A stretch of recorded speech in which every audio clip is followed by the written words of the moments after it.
বাসরের সাথে বিয়ে ঠিক হয়েছে আমার 3 দিন পরে বিয়ে। আমার এখনো ইচ্ছে করছে না বাসরের বউ হতে। যেই মানুষটিকে এতদিন বাইয়া বাইয়া বলে ডেকেছি, বাসরের চোখে দেখেছি, তাকেই কিনা এখন বিয়ে করতে হবে। উনিও প্রথমে এমন প্রস্তাবে রাজি ছিলেন না, ওনাকেও একরকম জোর করে রাজি করানো হয়েছে। বাবা মা নেই আমার, নানা বাড়িতে বড় হয়েছি, দুঃখে দুঃখে কেটেছে আমার জীবন। একটু সুখের আলো চেয়েছিলাম জীবনে, কিন্তু সেই আলো জ্বলার আগে নিভে গেল। 1.5 বছর আগে বিয়ে হয়েছে আমার। মানুষটা আমাকে খুব পছন্দ করে বিয়ে করছে, তবে প্রেম করে নয়, পারিবারিক ভাবে দেখতে গিয়ে পছন্দ করে বিয়ে করছে আমায়। আমার শ্বশুর শাশুড়িও আমাকে পছন্দ করছিল ভীষণ। অনেকটা হুট করেই বিয়ে হয়ে যায় আমাদের। বিয়ের পর থেকে স্বামী অনেক ভালোবাসতো, যেন আমি একটু চোখের আড়াল হলেও সে কষ্ট পেত। কিন্তু কে জানতো এমন দুর্ভাগ্য লেখা আছে আমার কপালে। হঠাৎ হার্ট অ্যাটাক করে মারা যায় আমার স্বামী। বুঝিনি হার্ট অ্যাটাক করছে, দুপুরে খাবার খেয়ে ঘুমিয়েছিল। সেদিন অনেক মেহমান আসছিল বাসায়, আমরা রাতের রান্নায় ব্যস্ত। বিকালের চা নিয়ে এসে ঘুম থেকে ওঠার জন্য ডাকলাম, কিন্তু সে আর ঘুম থেকে ওঠেনি, চলে গেছে চিরতরে। ও মারা গেল 3 মাস হলো।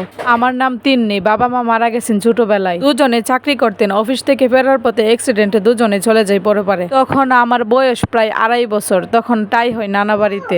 বাবা মায়ের চাকরির বেশি দিন ছিল না, একরকম নতুন চাকরি। সামান্য কিছু টাকা পেয়েছিলাম পেনশনের, সেই টাকার বিনিময়ে নানা বাড়িতে মামার আমায় রেখেছে। তবে কেউ কখনো ভালো ব্যবহার করেনি, আশ্রিতার মতো বড় হয়েছে। একটা সময় কিভাবে যেন আমার পেনশন বন্ধ হয়ে যায়, কি কাগজপত্র যেন নবায়ন করতে হবে, আরো যেন কি এমনটাই বুঝিয়েছে মামা আমায়। নিজে কৌশলে সব টাকা খেয়ে ফেলছেন কিনা সেটাও জানি না, কারণ বাবা মায়ের মৃত্যুর পর আমার বয়স কম থাকায় মামা অভিভাবক হিসেবে গ্রহণ করেছিলেন এককালীন, এবং পেনশনের টাকাও মামার দায়িত্বে ছিল।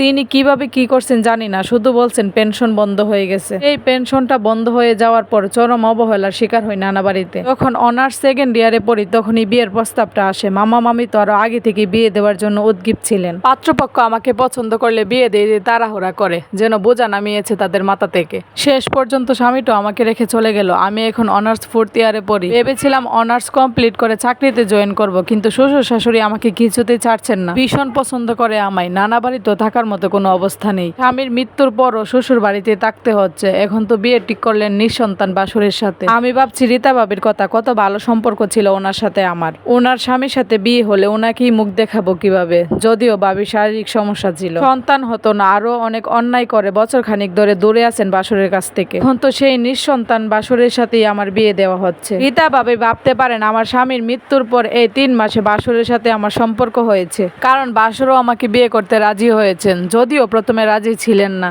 এখন তো রাজি হয়েছে, আর আমাকেও জোর করে রাজি করানো হয়েছে।